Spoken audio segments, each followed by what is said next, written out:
Hello friends, स्वागत है आप लोगों का हमारे आज के इस वीडियो में। पिछले वीडियो में हम लोगों ने भाग 4 के बारे में पढ़ा था और आज हम लोग पढ़ेंगे भाग 4 का क, जिसमें दिया गया है क्या, तो हमारा मौलिक कर्तव्य। हमारा कर्तव्य क्या होना चाहिए देश के प्रति, हमारा जो मौलिक कर्तव्य है उसके बारे में भाग 4 के क में दिया गया है। और भाग 4 में जो हमने पढ़ा था वह क्या पढ़ा था, राज्यों के कर्तव्य, राज्य का क्या कर्तव्य होगा, यानी राज्य के नीति निर्देशक तत्व, जिसके अंदर हमने पढ़ा था 36 से लेकर के अनुच्छेद 36 से अनुच्छेद 51 तक में। उसमें जो भी चीज़ दिए गए थे वो क्या थे, राज्यों के द्वारा लागू किए जाने थे, यानी राज्यों का वह कर्तव्य था। अब भाग 4 के क में क्या दिया गया है, तो यह नागरिकों का कर्तव्य दिया गया है। भाग 4 में दिया गया था राज्यों का कर्तव्य और भाग 4 के क में जो दिया गया है वह है नागरिकों का कर्तव्य, यानी नागरिकों के क्या कर्तव्य होने चाहिए देश के प्रति, उसके बारे में भाग 4 का क में बताता है। अब देखिए, मौलिक अधिकार तो दिए गए हैं भारत में, हम लोगों को हमारे संविधान के द्वारा मौलिक अधिकार दिए गए हैं और मौलिक कर्तव्य भी दिया गया है। मौलिक कर्तव्य देने का मतलब यह है कि आपको अधिकार का तो जानकारी है कि आपके पास क्या अधिकार है, आप उस अधिकार का प्रयोग भी करते हैं। तो आप जब अधिकार का प्रयोग करते हैं तो आपको ये भी मालूम होना चाहिए कि आपका जो है क्या क्या कर्तव्य है भारत में, आपके जो देश के प्रति आपका क्या कर्तव्य है, इसकी भी आपको जानकारी होनी चाहिए कि हमें हमारे देश के प्रति किन किन कर्तव्यों को निभाना है, हमारे देश के प्रति हमारे क्या कर्तव्य हैं, इस कर्तव्यों के बारे में हमें ये भाग 4 का क बताता है। ठीक है, तो चलिए देखते हैं। ये देखिए, पहले भाग 4 का क जो कि मौलिक कर्तव्य है, मौलिक कर्तव्य जो हमारे भारत के संविधान में लिया गया है वह लिया गया है रूस के संविधान से। हमारे भारत के संविधान में जो मौलिक कर्तव्य लिया गया है यह लिया गया है रूस के संविधान से लिया गया है। ठीक है, अब देखिए, रूस के संविधान से तो हम लोगों ने लाया, लेकिन क्वेश्चन अगर आपको पूछेगा तो क्वेश्चन ये नहीं पूछेगा कि भारत में जो मौलिक कर्तव्य है वो किस देश से लाए गए हैं। ये आप लोगों को ग्रुप डी में पूछ सकता है, लेकिन जब आप पीसीएस का एग्जाम दीजिएगा तो उसमें पूछेगा कि सबसे पहले किस देश के संविधान में मौलिक कर्तव्यों को जोड़ा गया था। सबसे पहले किस देश के संविधान ने मौलिक कर्तव्यों को जोड़ा था, तो वह हो जाएगा जापान। तो सबसे पहले जो मौलिक कर्तव्यों को संविधान में जगह देने वाला देश था वह था जापान। जापान में ही सबसे पहले मौलिक कर्तव्यों को अपने संविधान में जोड़ा गया था और इसकी व्याख्या की गई है। ठीक है, लेकिन हम लोगों ने जो मौलिक कर्तव्य लाया है वो लाया है रूस के संविधान से प्रेरित होकर, यानी रूस के संविधान से हम लोगों ने मौलिक कर्तव्य को लाया है। ये दोनों आपको याद रखना है, हमने लाया है रूस के संविधान से और सबसे पहले जो मौलिक कर्तव्य जो है जापान में लागू किया गया था, जापान के संविधान के द्वारा अपनाया गया था। इसके द्वारा मौलिक कर्तव्यों की परिभाषा दी गई थी, मौलिक कर्तव्यों की जानकारी दी गई थी। ठीक है, ये तो हो गया। अब देखिए, मौलिक कर्तव्य जो हमारा जो संविधान जब बना था, यानी मूल संविधान जो तैयार हुआ था, जो कि 26 जनवरी 1950 को लागू हुआ था, उसमें ये भाग 4 का क था ही नहीं और मौलिक कर्तव्य दिया ही नहीं गया था। जो हमारा जो मूल संविधान था उसमें मौलिक कर्तव्यों के बारे में कुछ नहीं दिया गया था, यानी उस समय में मौलिक कर्तव्य हमारे संविधान में थे ही नहीं। इस मौलिक कर्तव्य को बाद में जोड़ा गया, हमारे संविधान में बाद में जोड़ा गया था। कब जोड़ा गया था, तो 1976 ईस्वी को। 1976 में 42वां संविधान संशोधन के द्वारा इसे हमारे संविधान में जोड़ा गया था। किसे, तो मौलिक कर्तव्यों को किसकी सिफारिश पर जोड़ा गया था, तो देखिए, सरदार स्वर्ण सिंह समिति, सरदार स्वर्ण सिंह समिति, सरदार स्वर्ण सिंह समिति की सिफारिश पर में 1976 में 42वां संविधान संशोधन के द्वारा भाग 4 के क में इस मौलिक कर्तव्य को जोड़ा गया था। पहले हमारे संविधान में, मूल संविधान में कोई मौलिक कर्तव्य नहीं था, लेकिन सरदार स्वर्ण सिंह समिति की सिफारिश पर 42वां संविधान संशोधन के द्वारा 1976 में हमारे संविधान में भाग 4 के क में मौलिक कर्तव्यों को जोड़ा गया था। और यह जो जोड़ा गया था तो इस समय 10 मौलिक कर्तव्य जोड़े गए थे। ये जब जोड़ा गया था 1976 में मौलिक कर्तव्य, तो इस समय में 10 मौलिक कर्तव्यों को जोड़ा गया था। ठीक है, वर्तमान में है हमारे पास 11 मौलिक कर्तव्य। एक मौलिक कर्तव्य जो है वह 2002 में 86वां संविधान संशोधन 2002 के द्वारा एक और मौलिक कर्तव्यों को इसमें जोड़ दिया गया। तो अब हमारे संविधान में टोटल 11 मौलिक कर्तव्य हैं। इन मौलिक कर्तव्यों के बारे में हमें पढ़ना है। अब देखिए, मौलिक कर्तव्यों के भीतर सिर्फ एक अनुच्छेद में ही इसे दिया गया है। इसके भीतर जो है सिर्फ और सिर्फ एक ही अनुच्छेद है, अनुच्छेद 51 का क। अनुच्छेद 51 का क। पिछले वीडियो में जो हम भाग 4 पढ़े थे, तो राज्य के नीति निर्देशक तत्व, तो उसमें हमने पढ़ा था अनुच्छेद संख्या 36 से लेकर के 51 तक में। और भाग 4 का क जो है वह सिर्फ और सिर्फ 51 के क में दिया गया है। 51 तक पीछे पढ़ा था, अब 51 का क सिर्फ एक अनुच्छेद है जिसमें इन 11 बातों को कहा गया है। ठीक है, अब देखिए, ये जो मौलिक कर्तव्य यहाँ तो लागू जोड़ तो दिया गया था हमारे संविधान में 1976 ईस्वी में 42वां संविधान संशोधन के द्वारा। सरदार स्वर्ण सिंह समिति की सिफारिश पर 42वां संविधान संशोधन 1976 के द्वारा इसे हमारे संविधान में जोड़ दिया गया था। अब जब ये जोड़ा गया था तो इसमें कहा गया था कि जिस तरह राज्यों का जो कर्तव्य है वह न्यायिक नहीं है, यानी न्यायालय में जाने योग्य नहीं है, न्यायिक कार्रवाई के योग्य नहीं है, उसी तरह मौलिक कर्तव्य भी जो होगा, ये नागरिकों का जो कर्तव्य होगा, इस पर भी न्यायालय में नहीं जाया जा सकता है। इस पर भी कोई कानूनी कार्रवाई नहीं की जा सकती है। आपको यदि इच्छा है तो आप मौलिक कर्तव्यों का पालन कीजिए, या नहीं इच्छा है तो आप पालन नहीं कीजिए। आपके ऊपर कोई कानूनी जो है कार्रवाई नहीं की जाएगी। आप यदि नहीं भी मानते हैं मौलिक कर्तव्यों को तो आपके ऊपर कोई कानूनी कार्रवाई नहीं की जाएगी। लेकिन इसमें कहा गया था कि जब भी संसद जब भी चाहे इन पर कानून इस पर बना सकती है। इसके पालन करने के लिए, इसे मानने के लिए संसद जब भी चाहे कानून बना सकती है, और जब कानून बनाएगी तब आपको इसे मानना अनिवार्य होगा। आपको इसे मौलिक कर्तव्यों का पालन करना आपके लिए अनिवार्य होगा। यदि आप नहीं पालन करते हैं तब आपके ऊपर कानूनी कार्रवाई की जाएगी। और अन्यथा जब तक संसद कानून नहीं बनाती है तब तक आपकी इच्छा है तो आप मौलिक कर्तव्यों का पालन करें, या आपकी इच्छा नहीं है तो आप पालन नहीं भी कर सकते हैं। तो देखिए, इसको जो है लागू किया गया था वर्मा कमेटी की सिफारिश पर में। वर्मा समिति,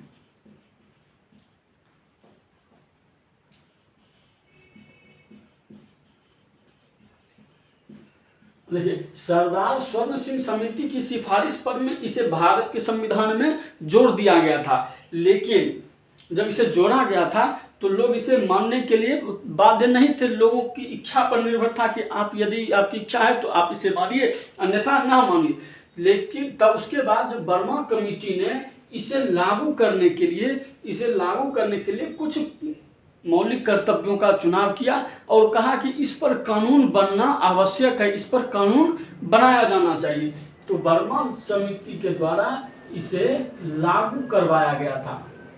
इसे संविधान में जोड़ने के लिए सरदार स्वर्ण सिंह समिति की सिफारिश पर इसे संविधान में जोड़ा गया था, लेकिन इसे जो लागू किया गया था वह किया गया था वर्मा समिति की सिफारिश पर में।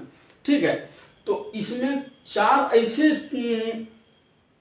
मौलिक कर्तव्य हैं जिनका पालन यदि आप नहीं करते हैं तो आपको सजा दी जा सकती है, आपके ऊपर कानूनी कार्रवाई की जा सकती है। तो चलिए हम लोग इसको एक लाइन से पढ़ना स्टार्ट करते हैं कि कौन कौन से 11 मौलिक कर्तव्य हमारे संविधान के द्वारा हमें दिए गए हैं।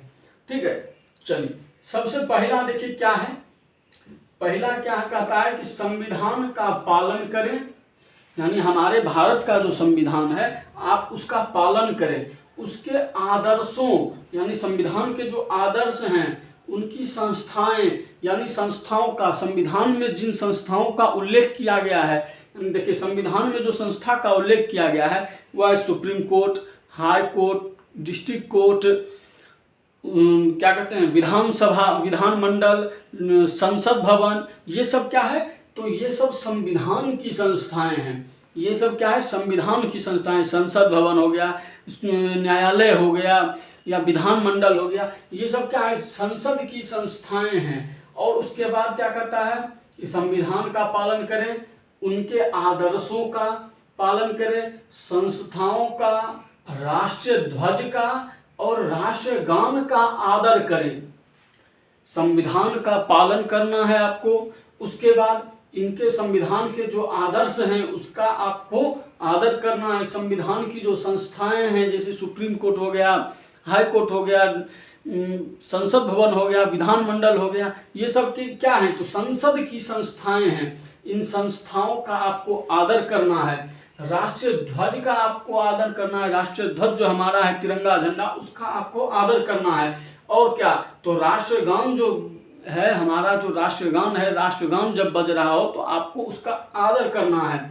ये क्या कहता है, पहला जो क्या कहता है कि संविधान का आप पालन करें, उनके आदर्शों का आदर करें, उनकी संस्थाओं का आदर करें। अब ऐसा नहीं है कि आप संसद भवन में जाकर के आप उपद्रव करें, ये सब क्या हो जाएगा, तो इसका अनादर हो जाएगा। तो राष्ट्रीय ध्वज का आदर करें, हमारा जो तिरंगा झंडा है उसका आपको सम्मान करना है, उसका आपको आदर करना है। राष्ट्रगान जो हमारा है, राष्ट्रगान का आदर करना है। लेकिन ये क्या है, हमारा मौलिक कर्तव्य है। ये क्या है, मौलिक कर्तव्य है।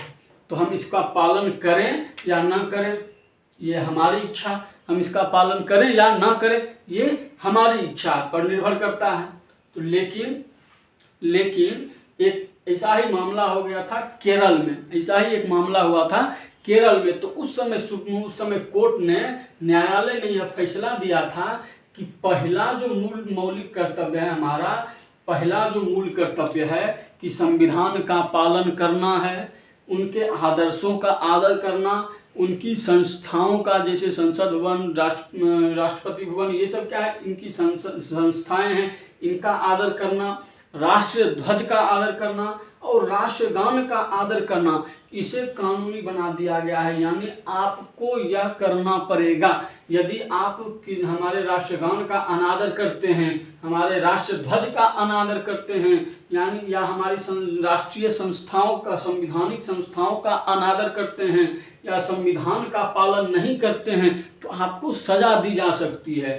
ठीक है, आप यदि संविधान का पालन नहीं करते हैं तो आपको सजा दी जा सकती है। उनके आदर्शों का आपको आदर करना होगा, इनकी संस्थाओं का आपको आदर करना होगा, राष्ट्रीय ध्वज जो हमारा तिरंगा है उसका आदर करना होगा, राष्ट्रगान का आपको आदर करना होगा।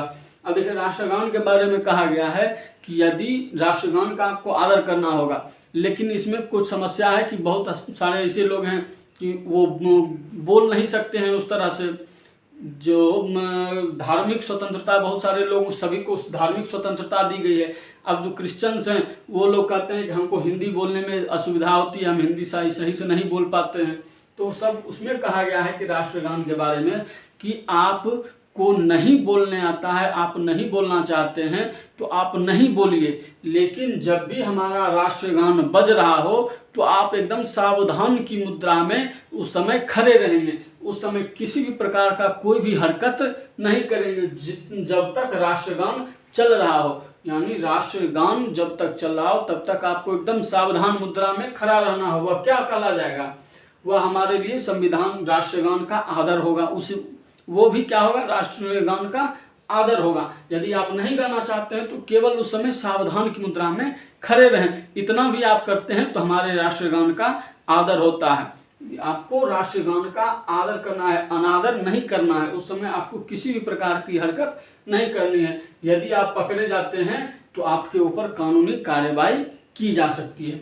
तो पहला जो हमारा मौलिक कर्तव्य है उसको क्या बना दिया गया है कि कानूनी बना दिया गया है। राष्ट्र ध्वज को भी आपको मानना होगा, उसका सम्मान करना होगा। इसके लिए एक झंडा अधिनियम लाया गया था जिसके तहत राष्ट्रीय ध्वज को जलाना या सड़क पर फेंकना ये अपराध होगा।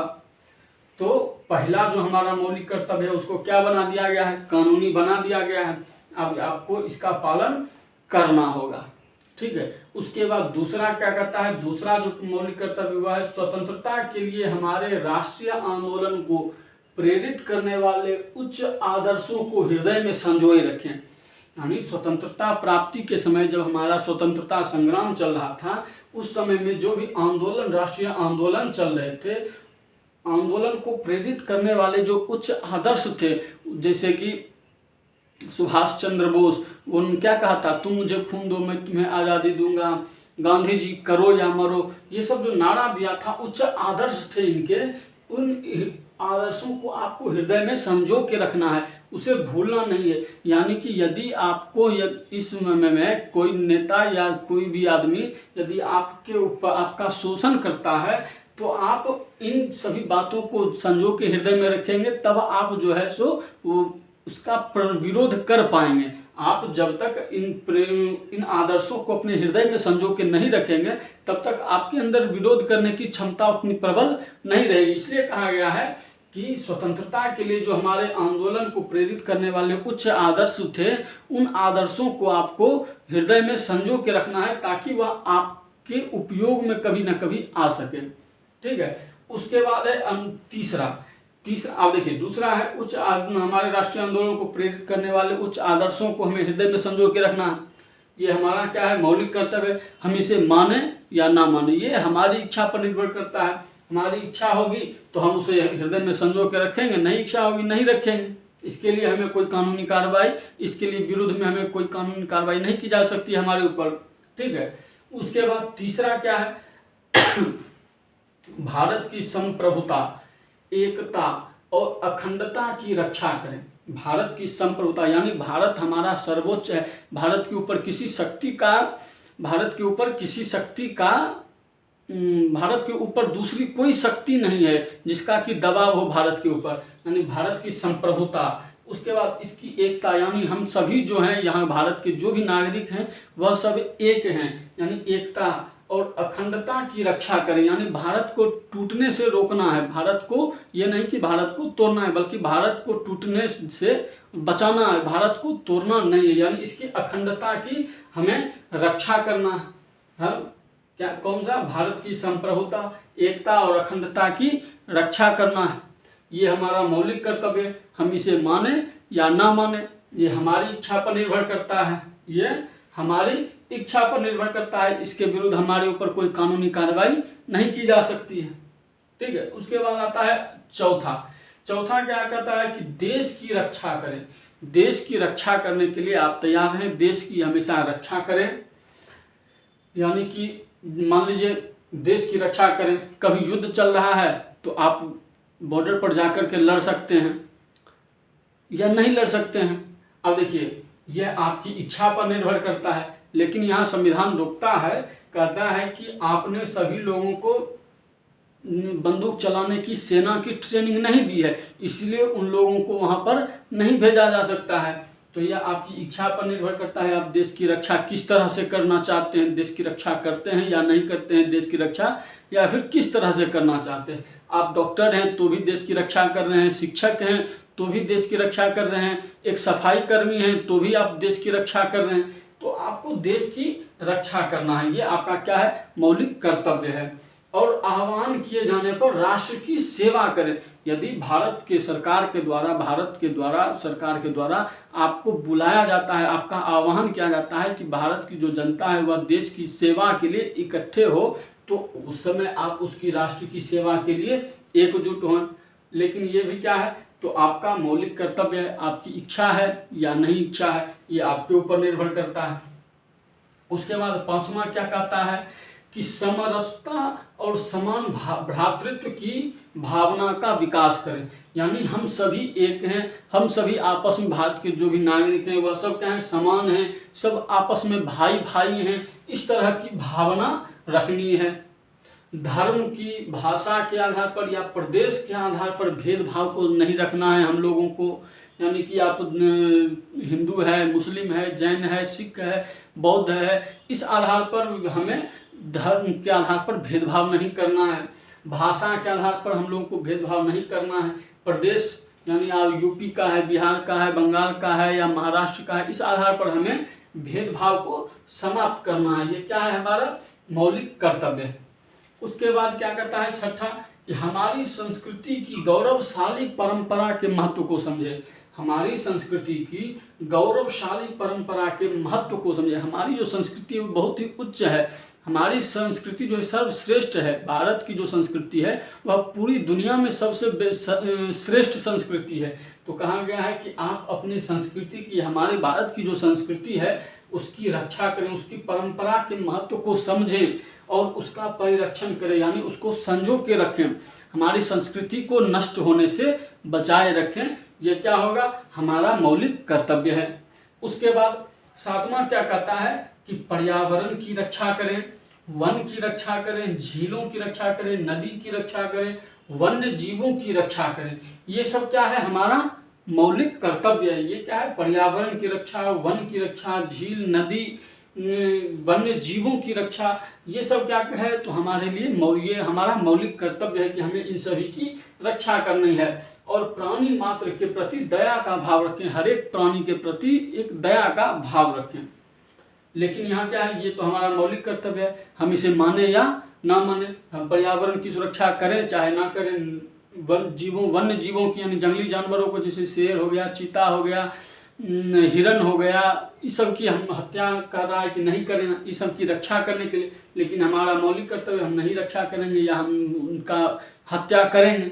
तो इसमें फिर कहा गया कि ये जो सातवां बात कहा गया है कि पर्यावरण, वन, झील, नदी, वन्य जीवों, इन सभी की जो रक्षा करने की बात कही गई है, इसे भी कानूनी बना दिया गया है। यानी अब इसकी अवहेलना करने पर भी आपके ऊपर कानूनी कार्रवाई की जा सकती है। आप यदि पर्यावरण को नुकसान पहुंचा रहे हैं, अब देखते होंगे जब आप गाड़ी चलाते हैं, कोई भी गाड़ी, यदि आपका पोल्यूशन फेल रहता है तो आपके ऊपर जुर्माना लगाया जाता है। आपका यदि किसी गाड़ी का पोल्यूशन फेल रहता है तो उसके ऊपर क्या किया जाता है, जुर्माना लगाया जाता है। किसके लिए, पर्यावरण की सुरक्षा के लिए, कि आपका गाड़ी का यदि पोल्यूशन फेल है तो आप उसे ठीक कराएं, बनवाएं, ताकि पर्यावरण हमारा सुरक्षित रहे। पर्यावरण को जब आप नुकसान पहुंचाएंगे तो आपके ऊपर कानूनी कार्रवाई की जाएगी। वनों को नहीं काटना है, वन की कटाई पर रोक लगा दी गई है। वन की सुरक्षा के लिए एक वन विभाग बनाया गया है, वहाँ उनके सिपाही तैनात रहते हैं, उनके ऑफिसर्स तैनात रहते हैं वन की सुरक्षा के लिए, वन्य जीवों की सुरक्षा के लिए। आप वन की कटाई नहीं कर सकते हैं, वन्य जीवों की हत्या नहीं कर सकते हैं, आप शेर को नहीं मार सकते हैं, हाथी को नहीं मार सकते हैं, हिरन को नहीं मार सकते हैं। हिरन की हत्या में देखे ही होंगे कि सलमान खान को कितना लंबा घसीट लिया हिरन की हत्या में।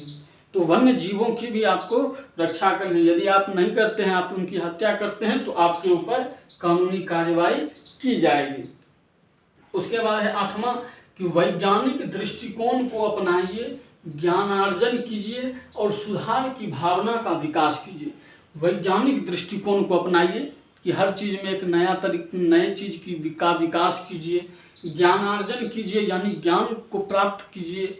उसके बाद ज्ञान सुधार की, हर चीज़ में, हर क्षेत्र में सुधार की भावना का विकास कीजिए। ये क्या होगा, हमारा मौलिक कर्तव्य है। उसके बाद फिर है नौवां, सार्वजनिक संपत्ति को सुरक्षित रखें और हिंसा से दूर रहें। सार्वजनिक संपत्ति में क्या जाता है, तो वैसा संपत्ति जो कि सभी नागरिकों के लिए है, वैसी संपत्ति जिस पर कि सभी नागरिकों का अधिकार है, जिस पर केवल और केवल आपका नहीं बल्कि सभी नागरिकों का अधिकार है, उसे हम लोग सार्वजनिक संपत्ति कहते हैं। जैसे रेलवे पर पूरे भारत के नागरिकों का अधिकार है, तो वह क्या हो जाएगी, सार्वजनिक संपत्ति है। रेलवे सार्वजनिक संपत्ति है। सड़क जो बन रहा है वह क्या है, सरकारी संपत्ति, सार्वजनिक संपत्ति है, ठीक है। एयरपोर्ट वो सार्वजनिक संपत्ति, ये सब क्या है, सार्वजनिक संपत्ति है। इस सब की आपको, इन सभी को सुरक्षित रखना है। यदि आप इन सभी को नुकसान पहुंचाते हैं, इन सभी जगहों पर तोड़ फोड़ या किसी प्रकार का नुकसान पहुंचाते हैं, तो आपको से जुर्माना लिया जा सकता है, आपको सज़ा सुनाई जा सकती है, आपसे जुर्माना लिया जा सकता है और आपको सज़ा भी सुनाई जा सकती है। जो कोई भी सरकारी संपत्ति है, सार्वजनिक संपत्ति है, तो आपको उसको नुकसान नहीं पहुंचाना है और हिंसा से भी दूर रहना है, हिंसा नहीं करना है, हिंसा से दूर रहना है। लेकिन ये क्या है, हमारा मौलिक कर्तव्य है, हम माने या ना माने हमारे ऊपर न्यायिक कार्रवाई नहीं की जा सकती। लेकिन ये जो 9वां है, ये सार्वजनिक संपत्ति को सुरक्षित रखना, इसे भी कानूनी बना दिया गया है कि इसके प्रति भी कानून बना दिया गया है, यदि आप किसी भी प्रकार के सरकारी संपत्ति को तोड़ते फोड़ते हैं, किसी प्रकार का नुकसान पहुंचाते हैं, तो आपको जुर्माना आपसे ले लिया जाएगा। यदि किसी भी सार्वजनिक संपत्ति का आप नुकसान पहुंचाते हैं या हिंसा में आप संलिप्त रहते हैं, किसी प्रकार की हिंसा करते हैं, तो आपको दंड दिया जा सकता है, आपको जुर्माना लगाया जा सकता है, आपको सजा सुनाई जा सकती है। ठीक है। उसके बाद है 10वां कि व्यक्तिगत एवं सामूहिक गतिविधियों सभी क्षेत्रों में उत्कर्ष की ओर बढ़ने का सतत प्रयास करे, जिससे राष्ट्र निरंतर बढ़ते हुए प्रगति करे और उपलब्धि की नई ऊंचाइयों को छू ले। व्यक्तिगत एवं सामूहिक गतिविधियों के सभी क्षेत्रों में, यानी आप व्यक्तिगत रूप से या सामूहिक रूप से किसी भी हर क्षेत्र में व्यक्तिगत कोई कार्य कर रहे हैं, आप पर्सनल कोई कार्य कर रहे हैं या एक आप समूह में कोई कार्य कर रहे हैं, तो हर वैसा कार्य के सभी क्षेत्रों में उत्कर्ष की ओर बढ़ने का, हर क्षेत्र में आप बढ़ने का, अपनी ऊंचाइयों को बढ़ाने का, आप अपने काम को और बढ़ाने का और आप स्वयं को तरक्की दिलाने का, यानी हम जिस जगह पर हैं अभी वहाँ से और हम ऊंचे स्थान पर पहुँचे, इसका आपको प्रयास करना है। क्योंकि आप जब प्रगति कीजिएगा तभी हमारा राष्ट्र प्रगति करेगा। जब आप प्रगति कीजिएगा तभी आपका राष्ट्र प्रगति करेगा। यदि आप मान लीजिए कोई बिजनेस कर रहे हैं, 3-4 आदमी मिल करके, छोटा सा बिजनेस है या पर्सनल सिंगल आदमी है, आप पर्सनल ही कोई बिजनेस कर रहे हैं छोटा सा, तो आप कोई भी बिजनेस कर रहे हैं तो आपको टैक्स तो भरना ही है। टैक्स अभी छोटा लेवल पर यदि आप बिजनेस कर रहे हैं तो आप कम टैक्स भरते होंगे। तो इसमें कहा गया है कि आप खुद को और बढ़ाइए, आप अपने को उत्कर्ष की ओर बढ़ाने का प्रयास कीजिए, यानी कि आप उपलब्धियों को प्राप्त कीजिए। आप जब प्रगति कीजिएगा तो अधिक टैक्स दीजिएगा, जितना अधिक प्रगति कीजिएगा उतना अधिक आप टैक्स दीजिएगा। इससे क्या होगा कि राष्ट्र निरंतर प्रगति करेगा। जब आप प्रगति कीजिएगा तो राष्ट्र भी प्रगति करेगा, और जब राष्ट्र प्रगति करेगा तो नई नई उपलब्धियों की ऊंचाई को छुएगा, नई उपलब्धियों की ऊंचाई को हमारा राष्ट्र छुएगा। यह क्या है? तो यह हमारा मौलिक कर्तव्य है कि आप पर्सनल लेवल पर कोई काम कर रहे हो या सामूहिक लेवल पर में कोई काम कर रहे हैं, तो आप अपनी प्रगति करने के बारे में सोचिए। आप जब प्रगति कीजिएगा तभी आपका देश प्रगति करेगा। तो इसके बारे में हो गया। उसके बाद 11वां कहता है कि 6 से लेकर के 14 वर्ष तक के बच्चों को शिक्षा का अवसर उपलब्ध कराना। इसे बाद में जोड़ा गया। ये जो 10 तक थे इसे तो सन 1976 में जोड़ा गया था 42वां संविधान संशोधन के द्वारा, लेकिन ये 11वां जो है इसे 86वां संविधान संशोधन 2002 के द्वारा बाद में जोड़ा गया कि 6 से 14 वर्ष तक के बच्चों को गार्जियन का कर्तव्य होगा कि वह 6 से 14 वर्ष तक के बच्चों को शिक्षा का अवसर उपलब्ध करावें। अब देखिए, ये चीज आप मूल अधिकार में भी पढ़े होंगे 21 के क में। 21 के क में क्या था कि 6 से 14 वर्ष तक के बच्चों को शिक्षा का जो अधिकार है वह मूल अधिकार है। किसके लिए? उन बच्चों का मूल अधिकार है। और यहाँ कहा गया है कि उस बच्चे के गार्जियन का यह कर्तव्य होगा कि वह उसके शिक्षा का अवसर उपलब्ध कराए। अब ये तो अवसर उपलब्ध कराना ये हमारा मौलिक कर्तव्य है। हम इसे माने या ना माने ये हमारी इच्छा पर निर्भर करता है। हमारी इच्छा होगी तो हम उसे शिक्षा का अवसर उपलब्ध नहीं कराएंगे, हम उसे स्कूल नहीं भेजेंगे। लेकिन जब आप उसे अगर स्कूल नहीं भेजते हैं तो याद कीजिए 21 के क में अभी क्या कहे कि 6 से लेकर के 14 वर्ष तक के बच्चों को शिक्षा मिलना चाहिए, यह उन बच्चों का मूल अधिकार है। आप अपना मूल कर्तव्य निभा रहे हैं तो बच्चों का मूल अधिकार छीना जा रहा है। आप अगर अपना मूल कर्तव्य निभा रहे हैं तो बच्चों का मूल अधिकार छीन रहा है। तो इस आधार पर अनुच्छेद 32 का प्रयोग करके ये सीधे सुप्रीम कोर्ट में जा सकता है कि हमारे मूल अधिकार का हनन किया गया है। तो आप बच्चों के मूल अधिकार का हनन नहीं कर सकते हैं, लेकिन आपको यह काम भी दिया गया है कि आप ही उसको स्कूल भी लेकर के जाइएगा इन बच्चों को। यदि आप स्कूल नहीं ले जाते हैं तो अनुच्छेद 32 का उल्लंघन है, तो सुप्रीम कोर्ट इसके तहत आपके ऊपर कार्रवाई कर सकती है। ठीक है, तो ये है हमारा 11 मूल कर्तव्य। कौन कौन सा फिर से एक बार पढ़ लेते हैं ताकि ध्यान में रहे। पहला है संविधान का पालन करना है हमें, उसके आदर्शों और संस्थाओं, राष्ट्रीय ध्वज और राष्ट्रगान का हमें आदर करना है। अब यदि इसका हम अपमान करते हैं, पहला जो है उसको यदि हम नहीं मानते हैं तो हमारे ऊपर कानूनी कार्रवाई की जा सकती है। उसके बाद दूसरा है स्वतंत्रता के लिए जो हमारे राष्ट्रीय आंदोलन को प्रेरित करने वाले वाक्य थे, आदर्श थे, उन्हें हृदय में संजो के रखना है। तीसरा है भारत की संप्रभुता, एकता और अखंडता को बनाए रखना है। चौथा क्या है, देश की रक्षा करना है और आह्वान किए जाने पर राष्ट्र की सेवा के लिए आगे बढ़ना है। पांचवा क्या कहता है, समरसता और समान भ्रातृत्व की भावना का विकास करना, यानी भाईचारे की भावना का विकास करना है। और धर्म, भाषा या प्रदेश आदि के आधार पर भेदभाव को समाप्त करना है। छठा, हमारी संस्कृति और गौरवशाली परंपरा के महत्व को हमें समझना है और उसका रक्षण करना है, उसे सुरक्षित रखना। सातवां, पर्यावरण, वन, झील, नदी, तालाब या वन्य जीवों की रक्षा हमें करनी है और प्राणी मात्र के प्रति दया का भाव हमें रखना है। आठवां क्या है, वैज्ञानिक दृष्टिकोण और ज्ञानार्जन की वृद्धि करनी है।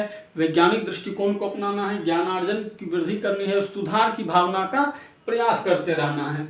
नौवां क्या कहता है, सार्वजनिक संपत्ति को सुरक्षित रखना है और हिंसा से दूर रहना है। 10वां क्या कहता है, व्यक्तिगत रूप से या सामूहिक रूप से यदि आप कोई कार्य कर रहे हैं तो आप अपनी प्रगति कीजिए। यदि आप प्रगति कीजिएगा तभी हमारा देश, राष्ट्र प्रगति करेगा। तो कह रहा है कि व्यक्तिगत हो या सामूहिक क्षेत्र में आप प्रगति की ओर बढ़ते रहिए ताकि हमारा देश प्रगति कर सके। उसके बाद 11 में क्या कहता है, 6 से लेकर के 14 वर्ष तक के बच्चों को निरंतर शिक्षा का अवसर उपलब्ध कराना होगा। ठीक है, तो ये है हमारा 11 ठो मूल कर्तव्य। इन सभी में देखिए, पहला, 7वां, 9वां और 11, ये 4 कौन कौन से हैं, पहला, 7वां, 9वां और 11वां। ये इन चारों पर में कानूनी कार्रवाई आपके ऊपर की जा सकती है यदि आप इन चारों का पालन नहीं करते। पहला, 7वां, 9वां तो बता देते। 11 में देखिए क्या हुआ है ना, 11 में यदि आप उपलब्ध नहीं कराते हैं तो यह बच्चे का मूल अधिकार है, मूल अधिकार का हनन हो रहा है, तो यहाँ सुप्रीम कोर्ट आपके ऊपर कार्रवाई कर सकती है। तो इसलिए आपको इसे उपलब्ध कराना ही पड़ेगा। तो यह ना चाहते हुए भी इसे कानूनी रूप मिल गया है। यदि इसे कानूनी रूप में नहीं रखा गया है कि कानून इसके ऊपर नहीं बनाया गया है, लेकिन अनुच्छेद किसी के मूल अधिकार होने के नाते यह कानूनी कार्रवाई के तहत यह आ जाता है यदि आप किसी के मूल अधिकार का हनन करते हैं। तो यह 11, 9, 7 और 1, ये 4 जो मौलिक कर्तव्य हैं, इनके पीछे कानूनी मान्यता है। आप यदि इसके का पालन नहीं करते हैं तो आपको सजा दी जा सकती है, आपको दंड दिया जा सकता है। और बाकी जो भी हैं उनके पीछे कोई कानूनी मान्यता नहीं है, कोई कानूनी कार्रवाई आपके ऊपर नहीं की जा सकती है। तो उम्मीद करते हैं आपको ये समझ में आया होगा, भाग 4 का क समझ में आया हो, पसंद आया हो तो आप हमारे वीडियो को लाइक करें, सब्सक्राइब करें, कमेंट्स में ज़रूर बताएं कैसा लगा और शेयर करना ना भूलें। शेयर करते रहें ताकि बहुत और अधिक से अधिक लोगों को हमारा यह वीडियो मिल सके। धन्यवाद।